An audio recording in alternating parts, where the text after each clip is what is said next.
இது இலங்கை ஒலிபரப்பு கூட்டுத்தாபனம்.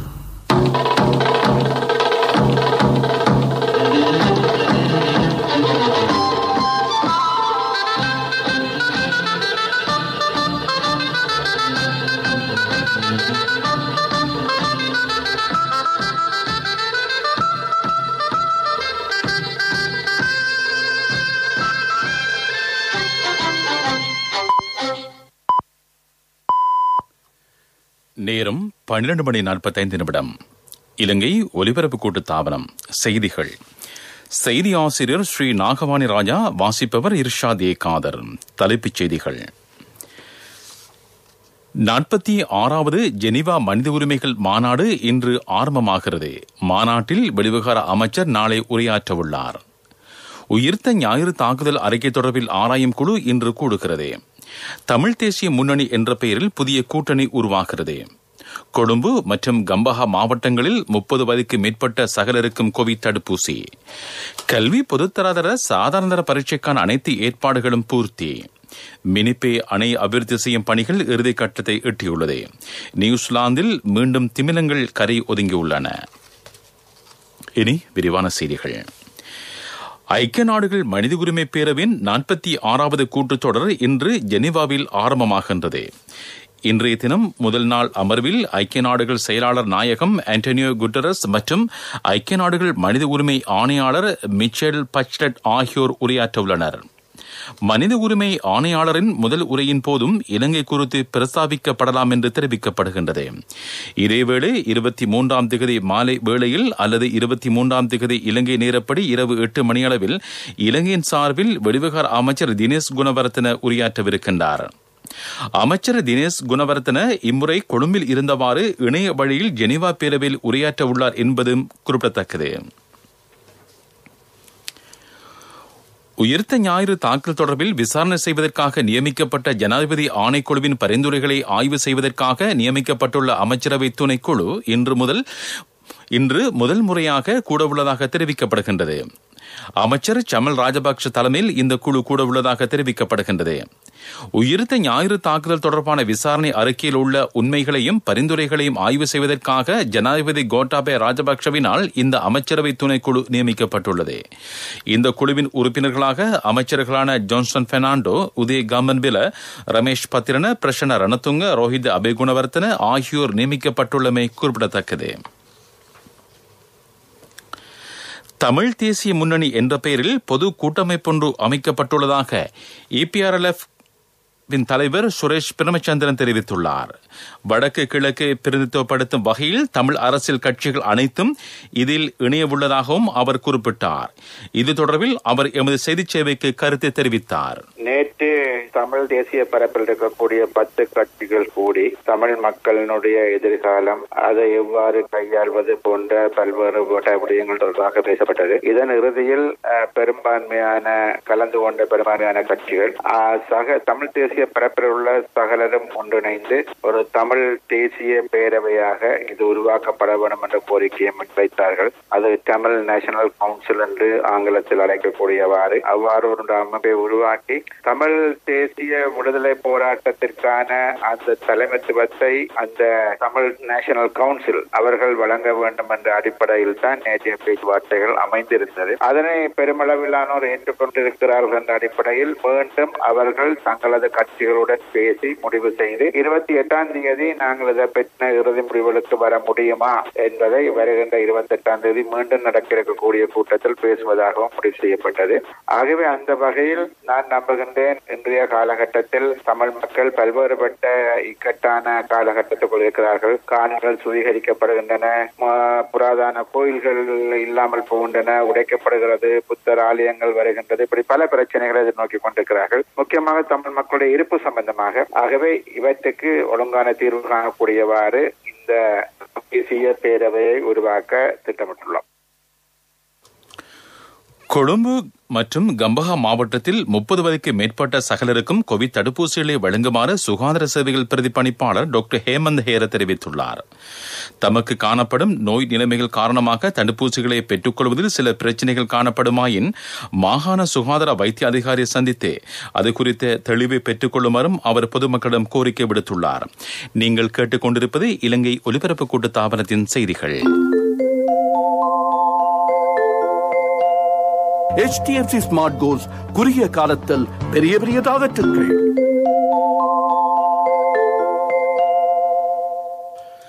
செய்திகள் தொடர்கின்றன. கல்வி பொதுத்தரதர சாதாரண பரீட்சை மேற்பார்வையாளர்களுக்கான பயிற்சி நடவடிக்கைகள் தற்சமயம் நிறைவு பெற்றிருப்பதாக பரீட்சைகள் திணைக்களம் தெரிவித்துள்ளது. மார்ச் 1ஆம் தேதி தொடக்கம் கல்வி பொதுத்தராதர சாதாரணதர பரீட்சை ஆரம்பிப்பதற்கான சகல ஏற்பாடுகளும் செய்யப்பட்டிருப்பதாக பரீட்சைகள் ஆணையாளர் நாயகம் சனத் பூஜித தெரிவித்தார். சகல மாவட்டங்களையும் உள்ளடங்கும் வகையில் விசேட பரீட்சை மத்திய நிலையங்கள் 2 அமைப்பதற்கு திட்டமிடப்பட்டுள்ளது. இதனிடையே பரீட்சைக்கு தோற்றும் பரீட்சார்த்திகள் பரீட்சை அனுமதி அட்டை தொடர்பில் ஏதேனும் பிரச்சினைகள் எதிர்நோக்கினால் பரீட்சைகள் திணைக்களத்தின் இணையதளத்திற்கு சென்று அதனை சரி செய்து கொள்ள முடியும் எனவும் பரீட்சைகள் ஆணையாளர் நாயகம் குறிப்பிட்டுள்ளார். மினிப்பே பாரியகுளம் மற்றும் மினிப்பே அணை அபிவிருத்தி செய்யும் நடவடிக்கைகளை ராஜாங்க அமைச்சர் துமிந்த திசாநாயக்க பார்வையிட்டுள்ளார். இந்த வேலை திட்டத்தின் கீழ் 7500 ஹெக்டேர் விவசாய நிலத்திற்கு மகாவலி நீர் கிடைக்கப்பெறும்.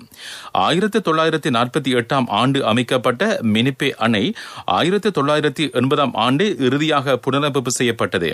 அதன்படி 40 ஆண்டுகள் பழமையான அந்த அணைக்கட்டை முழுமையாக அபிவிருத்தி செய்யும் பணி தற்சமயம் மேற்கொள்ளப்படுகிறது.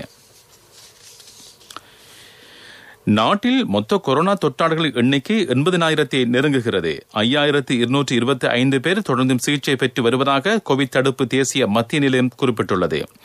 நேற்றைய தினம் நாட்டில் 519 கொரோனா தொற்றாளர்கள் இனம் காணப்பட்டுள்ளார்கள். அதன்படி மொத்த கொரோனா தொற்றாளர்களின் எண்ணிக்கை 79,998 காணப்படுகிறது. நேற்றைய தினம் கொழும்பு மாவட்டத்தில் அதிகபட்சமாக 122 பேர் இனம் காணப்பட்டனர். இதேவேளை மினுவாங்குட மற்றும் பேலியகுட கொத்தனை தொடர்புடையவர்களின் எண்ணிக்கை 76,000 கடந்துள்ளது. நேற்றைய தினம் 10 கொரோனா தொற்று தொடர்பான மரணங்கள் பதிவாகியுள்ளன. அதன்படி கொரோனா தொற்றினால் உயிரிழந்தவர்களின் எண்ணிக்கை 445 காணப்படுகிறது. சாஸ்திரியார்கிட்ட மகன் ஜாதகத்தை கொடுத்தேன். 3 வருஷத்துல பெரிய இடத்துக்கு மகன் வருவானுண்டவர். இதுக்கு சாஸ்திரிய கேட்க வேண்டுமே, எனக்கு முதல்லயே தெரியுமே. நீங்க என்ன சாஸ்திரியோ? மகண்ட எதிர்காலத்தை நினைச்சு HDFC ஸ்மார்ட் கோல்ஸ் கணக்கொண்டு திறக்கும் போதே எனக்கு தெரியும். பிள்ளைகளின் எதிர்காலத்திற்கு சிந்தித்துக் கொண்டிராமல் HDFC ஸ்மார்ட் கோல்ஸ் கணக்கொண்டை திறந்து 3 வருடங்களில் அவர்களின் பட்டப்படிப்புக்கு வழி செய்யுங்கள். மேலதிக தகவல்களுக்கு அழையுங்கள் 2356-888. நான் HDFCக்கு போனது சாஸ்திரி சொல்ல இல்லையோ. HDFC ஸ்மார்ட் கோல்ஸ் குறுகிய காலத்தில் பெரிய டார்கெட்டுகள். பிரதான செய்தி வழங்குவோர் ஒவ்வொரு வீட்டிலும் இருக்க வேண்டிய வீட்டு வைத்தியர் சித்தாலேப. மேல் மாகாணத்தை உள்ளடக்கும் வகையில் மேற்கொள்ளப்பட்ட விசேட சோதனை நடவடிக்கைகளின் போது 1165 பேர் கைது செய்யப்பட்டுள்ளார்கள். அவர்களில் குற்றச்செயல்களுடன் தொடர்புடைய 771 பேரும் நீதிமன்றில் ஆஜராகாது பிடிவாந்தி பிறப்பிக்கப்பட்ட 317 பேரும் இவர்களுள் அடங்குகிறார்கள். நேற்று காலை 6 மணி தொடக்கம் இன்று காலை 5 மணி வரையில் மேல் மாகாணத்தில் இந்த விசேட சுற்றுவளைப்பு மேற்கொள்ளப்பட்டதாக மேல் மாகாணத்திற்கு பொறுப்பான சிரேஷ்ட பிரதி போலீஸ் மா அதிபர் அலுவலகம் குறிப்பிட்டுள்ளது. கைது செய்யப்பட்ட சந்தேக நபர்களில் ஹெரோயினை தன்வசம் வைத்திருந்த 261 பேரும், கஞ்சாவை வைத்திருந்த 147 பேரும், சட்டவிரோத மதுபானங்களை வைத்திருந்த 208 பேரும், ஐஸ் போதைப் பொருள் வைத்திருந்த 65 பேரும் உள்ளடங்குவதாக தெரிவிக்கப்பட்டுள்ளது. பிரதான செய்தி வழங்கியோர் ஒவ்வொரு வீட்டிலும் இருக்க வேண்டிய வீட்டு வைத்தியர் சித்தாலேப. உங்கள் கவனத்திற்கு அபிவிருத்தி நடவடிக்கைகள் காரணமாக எதிர்வரும் வெள்ளிக்கிழமை காலை 8 மணி தொடக்கம் ஞாயிற்றுக்கிழமை காலை 8:30 வரையில் குருண மற்றும் நீர்கொழும்பு ரயில் நிலையங்களுக்கு இடையிலான ரயில் சேவைகள் நிறுத்தப்பட்டிருக்கும் என ரயில்வே திணைக்களம் குறிப்பிட்டுள்ளது. அந்த நாட்களில் கட்டநாயக்க மற்றும் புத்தளம் ரயில் நிலையங்களுக்கு இடையில் ரயில் சேவை இடம்பெறாது. புத்தளம் ரயில் மார்க்கத்தில் கொழும்பு கோட்டை மற்றும் கட்டநாயக்க இடையிலான ரயில் போக்குவரத்து மாத்திரமே இடம்பெறவுள்ளதாகவும் குறிப்பிடப்பட்டுள்ளது. பீப்பிள்ஸ் லீசிங் புரட்சியுடன் இணையுங்கள். மகத்தான வட்டி குறைப்படன் இணையற்ற லீசிங் தவணைகள். விவரங்களுக்கு அருகில் உள்ள பீப்பிள்ஸ் லீசிங் கிளைக்கு வாருங்கள் அல்லது அலைங்கள் 0112206300. பீப்பிள்ஸ் லீசிங், நம்பிக்கையின் முதல்வன். உலகச் செய்திகள். அனுசரணை வழங்குவோர் பீப்பிள்ஸ் லீசிங், நம்பிக்கையின் முதல்வன். நியூசிலாந்தில் மீண்டும் 49 திமிலங்கள் கரை ஒதுங்கியுள்ளன. சுற்றுப்பயணிகள் கூடும் நெல்சன் நகருக்கு அருகே திமிலங்கள் கரை ஒதுங்கியுள்ளதாக சர்வதேச செய்திகள் தெரிவிக்கின்றன. அவற்றை உயிருடன் வைத்திருக்க சுமார் 60 பேர் அடங்கிய குழு ஈடுபட்டுள்ளன. எனினும் அவற்றில் 9 திமிலங்கள் உயிரிழந்துள்ளதாக தெரிவிக்கப்படுகிறது. கடந்த 15 ஆண்டுகளில் சுமார் 10 முறை திமிலங்கள் இவ்வாறு கரை ஒதுங்கியுள்ளன. 2017ஆம் ஆண்டு பிப்ரவரியில் கரை ஒதுங்கிய சுமார் 700 திமிலங்களில் 750 திமிங்கலங்கள் உயிரிழந்தன என்பதும் குறிப்பிடத்தக்கது. கொங்கோ குடியரசில் கடந்த 2 வாரங்களில் புதிதாய் பரவத் தொடங்கியுள்ள இபோலா தொற்று காரணமாக 4 பேர் உயிரிழந்துள்ளனர். இதுவரை மேலும் 6 பேருக்கு இபோலா தொற்று உறுதி செய்யப்பட்டுள்ளது. இருவர் தொடர்ந்தும் சிகிச்சை பெற்று வருகின்றனர். கடந்த 3 மாதங்களுக்கு பின் கொங்கோ குடியரசில் இபோலா தொற்றினால் இம்மாத ஆரம்பத்தில் பெண் ஒருவர் உயிரிழந்தமை குறிப்பிடத்தக்கது.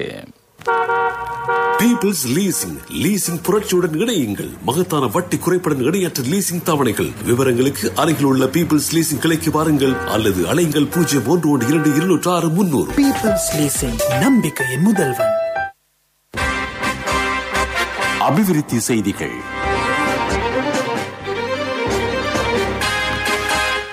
இந்திய அரசாங்கத்துடன் ஒன்றிணைந்து கூட்டு முகாமைத்துவத்தின் கீழ் திருகோணமலை எண்ணெய் குதம் அபிவிருத்தி செய்வது தொடர்பான திட்டம் அமைச்சரவைக்கு முன்வைக்கப்பட உள்ளது. விடயத்திற்கு பொறுப்பான அமைச்சர் உதய கம்பன்பில இதனை குறிப்பிட்டுள்ளார். தற்போதைய நிலைமை முழுமையாக ஆராய்ந்து அது தொடர்பான முழுமையான அறிக்கை அமைச்சரவைக்கு சமர்ப்பிக்கப்படும் எனவும் அவர் குறிப்பிட்டார். விளையாட்டுச் செய்திகள். இலங்கை கிரிக்கெட் அணியின் வேகப்பந்து வீச்சாளர் லஹிரு குமாரவிற்கு கொரோனா வைரஸ் தொற்று ஏற்பட்டிருப்பதாக உறுதிப்படுத்தப்பட்டுள்ளது. இதன் காரணமாக எதிர்வரும் மேற்கிந்திய தீவுகள் அணியுடனான சுற்றுத் தொடரில் அவருக்கு பங்கேற்க முடியாத நிலை ஏற்பட்டிருப்பதாக ஸ்ரீலங்கா கிரிக்கெட் நிர்வாகத்தை மேற்கோள் காட்டி செய்தி வெளியிடப்பட்டுள்ளது. இதனிடையே இலங்கை அணி நாளை அதிகாலை மேற்கிந்திய தீவுகளை நோக்கி பயணமாக உள்ளது. லஹிரு குமாரவிற்கு பதிலாக அணியில் பெயரிடப்படும் வீரர் தொடர்பில் இதுவரை இறுதி தீர்மானம் மேற்கொள்ளப்படவில்லை எனவும் தெரிவிக்கப்படுகிறது. முதலாம் தரத்திற்கு சேரவிருக்கும் சின்னம் சிறார்களுக்கு தேசிய சேமிப்பு வங்கியின் ஹப்பன் கணக்கின் ஊடாக 1000 ரூபாய் சேமிப்பு, நாடு தழுவிய பரந்த கிளைகள் மற்றும் உப தபால் காரியாலய வலையமைப்பின் ஊடான கொடுக்கல் வாங்கல் செய்யும் வசதி. வர்த்தக செய்தி அனுசரணை. தேசிய சேமிப்பு வங்கி, உங்கள் பணத்திற்கு பாதுகாப்பான இடம். மட்டக்களப்பு கள்ளியங்காட்டில் அமைக்கப்பட்டிருக்கும் உணவு களஞ்சிய சாலையை வர்த்தகத்துறை அமைச்சர் பந்துல குணவரத்தின திறந்து வைத்தார். ஜனாதிபதி கோட்டாபய ராஜபக்சவின் சுவிட்சத்தின் தொலைநோக்கு கொள்கை பிரகடனத்துக்கு அமைவாக 70 மில்லியன் ரூபாய் செலவில் இந்த களஞ்சிய சாலை புனர்நிர்மாணம் செய்யப்பட்டது. திறப்பு விழா நிகழ்வில் ராஜாங்க அமைச்சர் சதாசிவம் வியாழாந்திரன், பாராளுமன்ற உறுப்பினர் சிவனசெச்சூரி சந்திரகாந்த் உள்ளிட்டோரும் பங்கேற்றனர். வர்த்தக செய்தி அனுசரணை. தேசிய சேமிப்பு வங்கி, உங்கள் பணத்திற்கு பாதுகாப்பான இடம். 2021ஆம் ஆண்டில் முதலாம் தரத்திற்கு சேரவிருக்கும் சின்னம் சிறார்களுக்கு தேசிய சேமிப்பு வங்கியின் ஹப்பன் கணக்கின் ஊடாக 1000 ரூபாய் சேமிப்பு, அதிக வட்டி வீதம், சேமிப்பு கணக்கிற்கு 100% அரசு பாதுகாப்பு, புலமை பரிசில் பரீட்சைக்கான முன்னோடி வினாப்பத்திர கொத்து உட்பட நாடு தழுவிய பரந்த கிளைகள் மற்றும் உப தபால் காரியாலய வலையமைப்பின் ஊடான கொடுக்கல் வாங்கல் செய்யும் வசதி. நீங்களும் இன்றே உங்கள் செல்ல பிள்ளையின் எதிர்காலத்திற்காக ஹப்பன் கணக்கொன்றினை ஆரம்பியுங்கள். நிபந்தனைகளுக்கு உட்பட்டது. உங்கள் பணத்திற்கு பாதுகாப்பான இடம் தேசிய சேமிப்பு வங்கி. பொருளாதார செய்திகள் அனுசரணை. அண்ணா 31க்கு நீங்க மகளுக்கு தங்கம் வாங்குவீங்கன்னு நான் எதிர்பார்க்க இல்ல. எந்த தங்கத்துக்கு தங்கம் கொடுக்க முடிஞ்சது எந்த LOLC கிரெடிட் கார்டு இருந்ததால. LOLC ஃபைனான்ஸ் கடன் அட்டை உங்களை மேலும் உயர்த்திட. கொரோனா தொற்று பரவல் காரணமாக வெற்றிலை ஏற்றுமதி செய்ய முடியாத நிலையில் வெற்றிலையின் விலை வீழ்ச்சி அடைந்திருப்பதாக ராஜாங்க அமைச்சர் ஜானக வக்கும்பர தெரிவித்துள்ளார். இந்த நிலைமையை தடுப்பதற்காக வெற்றிலையை பயன்படுத்தி மருந்து உற்பத்தி செய்வதற்கான திட்டங்கள் வகுக்கப்பட்டிருப்பதாக வெற்றிலை உற்பத்தியாளர்களுக்கு தாம் தெரிவித்துள்ளதாக அவர் குறிப்பிட்டுள்ளார். மருந்து உற்பத்திக்காக எமது நாட்டின் வெற்றிலைக்கு சிறந்த கேள்வி நிலவும் என தாம் நம்புவதாகவும் அவர் குறிப்பிட்டுள்ளார். அண்ணா 31க்கு நீங்க மகளுக்கு தங்கம் வாங்குவீங்கன்னு நான் எதிர்பார்க்க இல்ல. எந்த தங்கத்துக்கு தங்கம் கொடுக்க முடிஞ்சது எந்த LOLC கிரெடிட் கார்டு இருந்ததால. LOLC ஃபைனான்ஸ் கடன் அட்டை உங்களை மேலும் உயர்த்திட. காலநிலை அறிக்கை. கிழக்கு ஊவா மாகாணங்களிலும் மாத்தளை நுவரெலியா மாவட்டங்களிலும் அவ்வப்போது மழை பெய்யலாம் என வளிமண்டலவியல் திணைக்களம் அறிவித்துள்ளது. மேல் சபரகமு மாகாணங்களிலும் காலி மாத்தளை மாவட்டங்களிலும் பல இடங்களில் மாலை வேளையில் மழை அல்லது இடியுடன் கூடிய மழை பெய்யக்கூடிய சாத்தியம் காணப்படுகின்றது. சில இடங்களில் 75 மில்லிமீட்டருக்கு மழை வீழ்ச்சி எதிர்பார்க்கப்படுகின்றது. வடக்கு மற்றும் வடமத்திய மாகாணங்களில் பல தடவைகள் மழை பெய்யும் என எதிர்பார்க்கப்படுகிறது. மத்திய சபரகமு ஊவா மாகாணங்களிலும் காலி மாத்தளை மாவட்டங்களிலும் சில இடங்களில் காலை வேளையில் பனிமூட்டமான காலநிலை காணப்படும் எனவும் வளிமண்டலவியல் திணைக்களம் விடுத்துள்ள அறிக்கையில் குறிப்பிடப்பட்டுள்ளது. மீண்டும் தலைப்புச் செய்திகள்.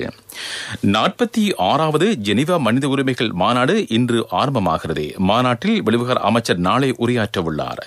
உயிர்த்த ஞாயிறு தாக்குதல் அறிக்கை தொடர்பில் ஆராயும் குழு இன்று கூடுகிறது. தமிழ் தேசிய முன்னணி என்ற பெயரில் புதிய கூட்டணி உருவாகிறது. கொழும்பு மற்றும் கம்பஹா மாவட்டங்களில் 30 வயதுக்கு மேற்பட்ட சகலருக்கும் கோவிட் தடுப்பூசி. கல்வி பொதுத்தராதர சாதாரண தர பரீட்சைக்கான அனைத்து ஏற்பாடுகளும் பூர்த்தி. மினிப்பே அணை அபிவிருத்தி செய்யும் பணிகள் இறுதிக்கட்டத்தை எட்டியுள்ளது.